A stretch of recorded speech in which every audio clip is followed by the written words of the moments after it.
ടുനെറ്റ് news കാലാവസ്ഥാ വാർത്തയിലേക്ക് സ്വാഗതം.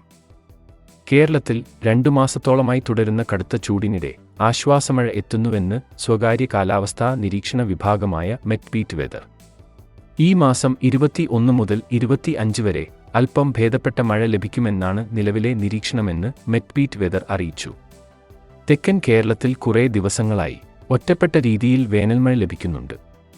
എന്നാൽ സംസ്ഥാനത്തെ എല്ലാ ജില്ലയിലും മഴ ലഭിക്കുന്ന രീതിയിലുള്ള അന്തരീക്ഷമാറ്റമാണ് ഉണ്ടാകുന്നതെന്നും മെറ്റ്ബീറ്റ് വെതർ പറയുന്നു. കേരളത്തിനു പുറമെ തമിഴ്നാട്ടിലും കർണാടകയിലും മഴ ലഭിക്കും. ഈ മാസം 20-ന് ശേഷം മധ്യ തെക്കൻ കേരളത്തിൽ നിലവിൽ ലഭിക്കുന്നതിനേക്കാൾ കൂടുതൽ മഴ ലഭിക്കും. 21, 22 തീയതികളിൽ എല്ലാ ജില്ലയിലും മഴ പ്രതീക്ഷിക്കണം. ഉച്ചയ്ക്കുശേഷവും വൈകിട്ടും രാത്രിയിലുമായി ഇടിമിന്നലോടുകൂടിയ മഴയ്ക്കാണ് സാധ്യത.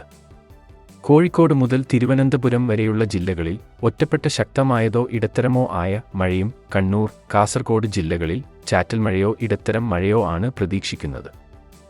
അതേസമയം മഴക്കാലം പോലെ വ്യാപകമായ മഴ ഉണ്ടാകില്ലെന്നും വൈകിട്ട് സാധാരണ രീതിയിലുള്ള വേനൽമഴ പ്രതീക്ഷിക്കാമെന്നും മെറ്റ്ബീറ്റ് വെതർ പറയുന്നു.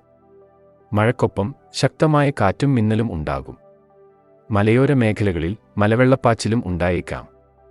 അതിനാൽ കിഴക്കൻ മേഖലകളിൽ കൂടുതൽ ജാഗ്രത പുലർത്തണം. 25-നും സംസ്ഥാനത്ത് ഒറ്റപ്പെട്ട വേനൽമഴ ലഭിക്കും. തുടർന്ന് മഴരഹിതമായ അവസ്ഥയിലേക്ക് മാറാനും ചൂട് കൂടാനുമാണ് സാധ്യതയെന്നും മെറ്റ്ബീറ്റ് വെതറിലെ നിരീക്ഷകർ പറയുന്നു. കാലാവസ്ഥാ വാർത്തകൾ കൃത്യമായി ലഭിക്കാൻ ചാനൽ സബ്സ്ക്രൈബ് ചെയ്യുക. നന്ദി.